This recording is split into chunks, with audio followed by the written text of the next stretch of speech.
अस्सलाम वालेकुम, मैं हूं डॉक्टर तहरीन जावेद और आप देख रहे हैं डॉक्टर तहरीन व्लॉग्स। आज के इस व्लॉग में हम बात करने जा रहे हैं यूरिक एसिड के हवाले से। अगर रिसेंटली आपका यूरिक एसिड रेस्ट आया है, आपको कोई जोड़ों का मसला डायग्नोस हुआ है और दवाई आपकी शुरू हो चुकी है, लेकिन अब कुर्बानी की ईद आ चुकी है और आपका दिल कर रहा है कि गोश्त खाएं, तो ये वीडियो आपके लिए, आपने एंड तक इसको ज़रूर देखना है ताकि आप समझ सकें कि आप कौन सा गोश्त खा सकते हैं और कौन सा नहीं और किस क्वांटिटी में।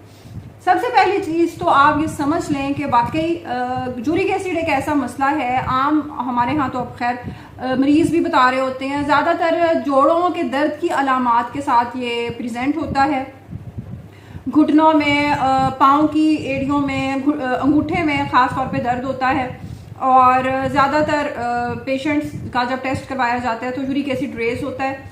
इसका बेसिकली इसमें खैर जोड़ों से, जो आपका नी जॉइंट है, घुटनों से भी साइनोवियल फ्लूइड लेकर टेस्ट किया जा सकता है। लेकिन हमारे यहाँ लोग डर जाते हैं कि पता नहीं ये सरिंज लग जाएगी या कोई इस तरह का टेस्ट, उससे लोग अवॉइड करते हैं। तो ऑब्वियसली वो समझाना, लोगों को काउंसिल करना बहुत मुश्किल होता है। फिर ज़्यादातर एक्सपर्टीज टेक्निक भी हर जगह अवेलेबल नहीं होती।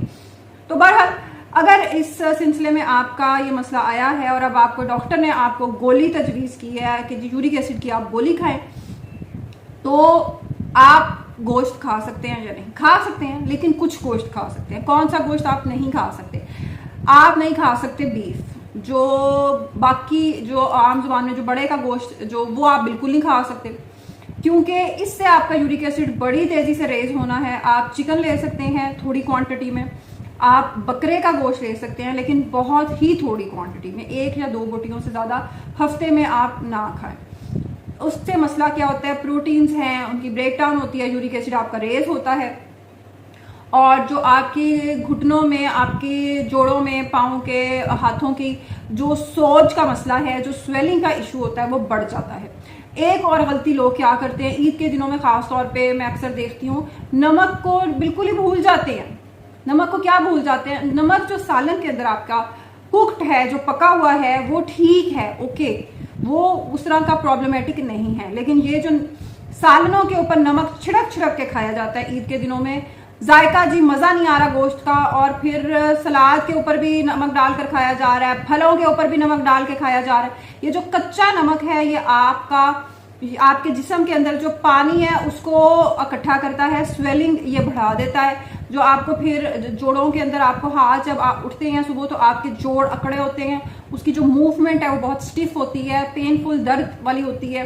तो उस चीज़ को अवॉइड करें। नमक छिड़क छिड़क के मत खाएं सालनों पे और भी किसी चीज़ पर, ये भी आपके लिए एक बहुत ही ज़्यादा प्रॉब्लमेटिक चीज़ है। खा क्या सकते हैं आप सलाद ले सकते हैं, आप दही ले सकते हैं, बहुत सारी ऐसी चीज़ें हैं। आप दलिया में अपने पेशेंट्स को अक्सर एडवाइस करती हूँ, आपका दूध भी आपके जिस्म में उसके ज़रिए चला जाता है, आपकी एसिडिटी ख़त्म होती है, जो कुर्बानी के ईद के दिनों में अक्सर गोश्त खाने की वजह से, ज़्यादा मसाले वाली चीज़ें खाने से हुई होती है, और आपका फाइबर चला जाता है जिस्म के अंदर दलिए की सूरत में। तो ये भी एक ज़बरदस्त खाना है। आप दही तो बहुत ही एक ज़बरदस्त मैदे के लिए चीज़ है। प्रोबायोटिक्स हैं इसके अंदर, आपकी डाइजेशन को बेहतर करता है, आपको इन्फेक्शन से बचाता है, तो ये भी आप ज़रूर लें। इसके अलावा आपने एक चीज़ को मुसलसल लेने से अवॉइड करना है। जिस तरह कौन सी चीज़ें आपके लिए इसमें ख़तरनाक हैं आपके लिए, एक तो गोश्त की हमने बात की ईद के हवाले से, दूसरा जिस तरह चने हैं, सफ़ेद चने हैं, काले चने हैं, और चने की दाल है, लोबिया है, ये जो चीज़ें हैं, इवन माश की दाल भी ज़्यादा क्वांटिटी में आपको नहीं लेनी। मूंग और मसूर की दाल एक थोड़ी क्वांटिटी में हफ्ते 10 दिन में आप ले सकते हैं। ये सारी दालें आपकी यूरिक एसिड को बढ़ा सकती हैं, तो इनको आपने अवॉइड करना है और ज़्यादा कोशिश करनी है कि सादा खाना, जिस तरह मैंने आपको कहा कि सलाद, अच्छा सलाद में भी कुछ लोग कहते हैं कि जी अच्छा वो तो डॉक्टर साहब सलाद भी मना है। सलाद मना नहीं है, आपको सब्ज़ जो पत्तों वाली सब्जियां हैं, जिस तरह पालक है, साग है, मेथी है, इसको आपने अवॉइड करना है, जो सब्ज़ पत्तों वाली सब्जियां।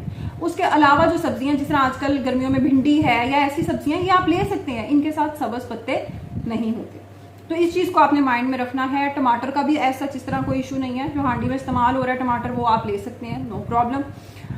लेकिन जो बहुत ज़्यादा क्वांटिटी में, अगर आप अक्सर अस्पतालों में ईद के दिनों में, खासतौर पे बड़ी ईद के दिनों में, एक तो पेट खराब होने की शिकायत के साथ लोग आते हैं, क्योंकि गोश्त रूटीन में खाने की आदत नहीं होती तो इंडाइजेशन हो जाती है। दूसरा इशू आता है कि जब ज़्यादा क्वांटिटी में आप लेते हैं तो जिन लोगों का ऑलरेडी ब्लड प्रेशर का इशू होता है, यूरिक एसिड का इशू होता है, वो बढ़ जाता है। और जब वो बढ़ जाता है तो जाहिर है वो दिमाग पे असर पड़ता है। ब्लड प्रेशर बढ़ गया है, सोज पड़ना शुरू हो गई है, जिसमें वजह स्वेलिंग आपकी रिटेन होना शुरू हो जाता है वाटर आपके जॉइंट्स में। तो इस चीज़ को अवॉइड करें, खुद से ही इस चीज़ को बेहतर करें। और बेशक गोश्त इस पे खाना सुन्नत है, लेकिन गोश्त एक टाइम में 8-8 10-10 बोटियां खाना बिल्कुल कहीं नहीं लिखा हुआ कि आपने ज़रूर खानी है। आप थोड़ी मिकदार में भी खा सकते हैं। ज़्यादा बेहतर चीज़ है कि आप गोश्त बांटें और उन लोगों के साथ शेयर करें जो आम रूटीन के दिनों में ईद के अलावा ये गोश्त अफोर्ड नहीं कर सकते। और असल कुर्बानी की जो स्पिरिट है, जो जज्बा है, वो बेसिकली यही है। तो इस चीज़ को फॉलो करें बजाय गोश्त फ्रिजों में और पेट में ज़्यादा से ज़्यादा ठूंसने के। अल्लाह हाफिज़।